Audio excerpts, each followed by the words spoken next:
তো আজকে আমরা জানবো গ্রিন টি সম্পর্কে। শতাব্দীর পর শতাব্দী ধরে গ্রিন টি শুধু একটি আরামদায়ক পানীয় নয়, এটি স্বাস্থ্য, সুস্থতা এবং ঐতিহ্যের প্রতীক। গ্রিন টি আসে ক্যামেলিয়া সাইনেনসিস গাছ থেকে, যেখান থেকে ব্ল্যাক টি তৈরি হয়। কিন্তু গ্রিন টিকে বিশেষ বানায় এর কম প্রক্রিয়াজাতকরণ।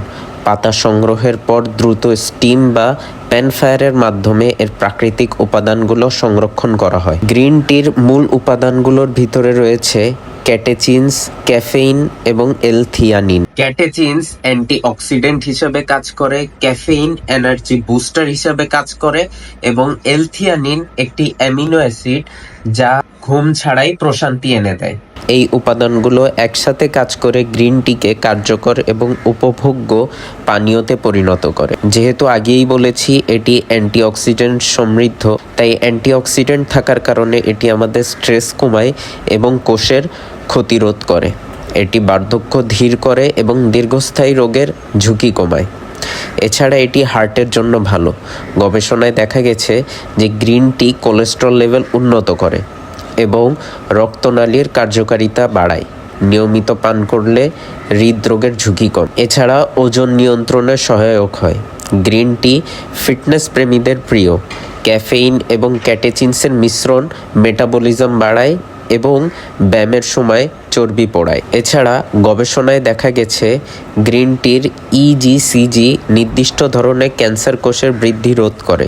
এটি চিকিৎসা নয়, তবে প্রতিরোধমূলক ভূমিকা পালন করতে পারে এবং এটি আমাদের পাচনতন্ত্র উন্নত করে, অর্থাৎ আমাদের ডাইজেস্টিভ সিস্টেমে যে অ্যান্টিমাইক্রোবিয়াল থাকে সেগুলোর স্বাস্থ্য উন্নত করে এবং আমাদের গাট হেলথ উন্নত করে এবং আমাদের হজমে সহায়ক হয়। ক্যাফেইন এবং এল-থিয়ানিন একই সাথে মনোযোগ বৃদ্ধি করে এবং সতর্কতা বৃদ্ধি করে। সাথে সাথে দীর্ঘমেয়াদী পান করলে এটি আমাদের ভিতরে পার্কিনসন এবং অ্যালজাইমারের মতো ডিজিজ প্রতিরোধ করতে সহায়তা করে। তবে যে কোনো জিনিস বেশি খাওয়া ঠিক নয়। যদি আপনি দিনে 2-3 কাপের বেশি চা খান, তখন ক্যাফেইন বেশি হয়ে যাওয়ার কারণে আপনার অস্থিরতা দেখা দিতে পারে বা অনিদ্রা দেখা দিতে পারে, অর্থাৎ আপনার ঘুম না আসা বা কমে যাওয়ার মতো অসুবিধা দেখা দিতে পারে। এবং চাতে যেহেতু ট্যানিন থাকে, এই ট্যানিন থাকার কারণে আমাদের শরীর থেকে আয়রন অ্যাবজর্পশনটা কমে যায়। তাই প্রতিদিন 2-3 কাপ খাওয়াটাই শ্রেয়। সবাই সুস্থ থাকবেন, সুন্দর থাকবেন, ভালো থাকবেন।